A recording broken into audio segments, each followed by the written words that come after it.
You are not broke, but you're not at peace either. You earn money, yet somehow it slips away, faster than ever. And the most disturbing part is, you can't clearly explain why. Take a moment and think about your financial life. Not what it looks like from the outside, but what it feels like on the inside. The pressure, the calculations, the constant thinking about money. You earn, you spend, and somehow it never feels like enough. And you are not alone. Across the world, millions of people are experiencing the same quiet pressure. Not a dramatic collapse, not a sudden crash, but something slower, more subtle, and far more dangerous. A silent financial crisis, one that is already here, one that doesn't make headlines every day, but is shaping how people live, how they think, and how they survive. Welcome to Insight Hub. Let's begin. When we think of financial crises, we imagine stock market crashes, bank failures, economic panic. But this crisis is different. It doesn't happen overnight. It doesn't create instant chaos.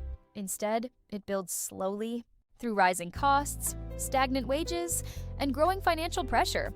According to global economic reports, household financial stress has been increasing steadily over the past decade. Not because people suddenly became irresponsible, but because the system around them changed. Quietly. One of the clearest signs of this crisis is the rising cost of living. Food, housing, transportation, and energy.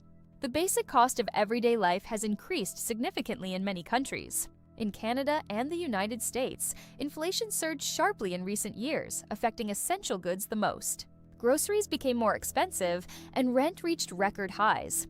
And for many households, income did not keep up.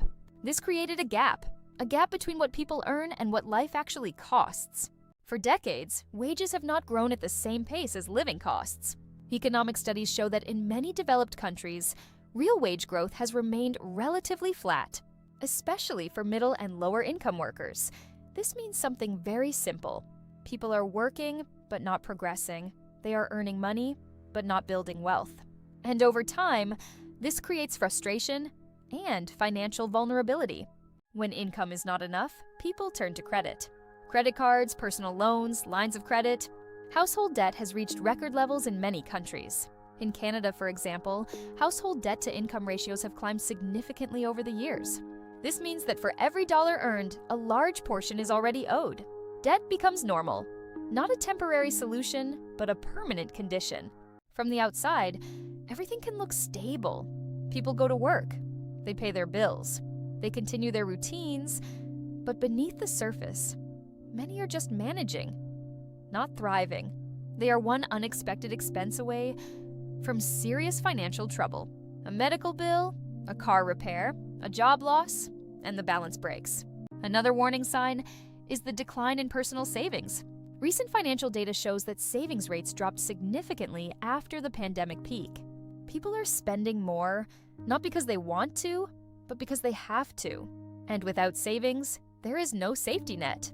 There is simply no buffer remaining, and no protection left against the uncertainty of tomorrow. Financial pressure is not just economic, it is psychological. Studies in behavioral science show that money stress affects decision-making, focus, and mental health. When people are under financial strain, their cognitive bandwidth decreases. They think short-term, they react instead of planning. And this makes the situation worse, not better. Housing has become one of the biggest drivers of this crisis. In many cities, rent and property prices have increased dramatically. For some, owning a home is no longer a goal, but a distant dream. A large portion of income now goes to housing alone, leaving less room for saving, for investing, for living. Inflation doesn't just exist in reports, it exists in daily life. It is felt at the grocery store, and it is seen at the local gas station, and it shows up in every monthly bill. Small increases, repeated over time, become a heavy burden, and the most affected are often those with the least financial flexibility. For decades, the middle class was considered the backbone of economic stability. It represented security, progress, and the promise of a better future. But today, that promise is slowly fading. According to multiple reports from global institutions, middle-income households are experiencing increasing financial pressure. They are earning, but not advancing. They can afford basic needs, but struggle with long-term goals, buying a home, saving for retirement, building wealth. These are no longer guaranteed outcomes of hard work. Instead, they are becoming difficult milestones. And what makes this situation more complex is that the middle class often appears stable from the outside. They are not in visible crisis, but internally, they feel the pressure every single day. This is what economists call the silent squeeze. In today's digital world, financial reality is often hidden behind carefully curated images. Social media platforms display success, luxury lifestyles, constant travel, and effortless wealth. But what they don't show is the debt behind that lifestyle, the loans, the credit cards, the financial anxiety. Research in behavioral economics shows that social comparison has a direct impact on spending behavior. People don't just spend based on need, they spend based on perception. They try to match the lifestyle they see, even when it exceeds their financial capacity. This creates a dangerous cycle. Spending leads to debt, debt leads to stress, stress leads to more impulsive decisions. And all of this happens silently. One of the most overlooked causes of this crisis is financial illiteracy. In many education systems, people are never taught how money truly works. They learn mathematics, history, science, but not how to manage income, control spending, or build long-term financial stability. Concepts like compound interest, inflation, investment risk remain unfamiliar to many adults. As a result, financial decisions are often based on emotion, not strategy, and mistakes become part of the learning process. But in today's economy, mistakes are expensive. It is very, very expensive. Access to money has never been easier. With a credit card or a simple online application, people can borrow instantly. No waiting, no long procedures, just immediate access. But this convenience comes with a hidden cost: interest rates, fees, long-term repayment obligations. Behavioral studies show that when people use credit instead of cash, they tend to spend more, because the pain of paying is delayed. And over time, this creates an illusion of affordability until the bills arrive and reality returns. The modern economic landscape is increasingly unpredictable. Jobs are no longer as stable as they once were. Automation, artificial intelligence, global competition are transforming entire industries. According to labor market studies, many jobs that exist today may not exist in the same form tomorrow. This creates uncertainty, and uncertainty changes behavior. People hesitate to invest, to spend, to plan long-term, because the future feels unclear. Younger generations are facing a financial reality very different from previous ones. Higher education is more expensive.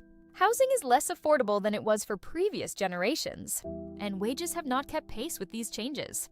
Many young adults begin their financial life already carrying debt. Student loans, credit balances. This delays major life decisions: buying a home, starting a family, building savings. Everything is pushed further into the future. Faced with financial pressure, people develop coping strategies. Some reduce spending to the minimum. Others take on additional jobs, working longer hours, sacrificing time and energy, and some simply ignore the problem, hoping that things will improve over time. But coping is not solving, it is surviving. Despite its widespread impact, this crisis remains largely unspoken. Money is a sensitive topic. People associate financial struggle with failure, so they remain silent, carrying the burden alone. They hide the stress, the debt, the anxiety, and because everyone is silent, it feels like a personal problem, not a global one. But understanding this crisis changes everything, because it shifts the perspective from self-blame to awareness, moving from confusion towards total clarity. When people recognize the systemic factors, they begin to make better decisions, more informed, more intentional, more strategic.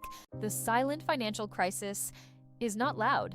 It does not announce itself, but it is present in everyday life, in small decisions, in constant stress, in quiet worries. And the first step is to see it, to understand it. Because once you do, it is no longer invisible. And when something is no longer invisible, it can finally be changed. If you liked this video, don't forget to like, subscribe, and share. See you in the next episode.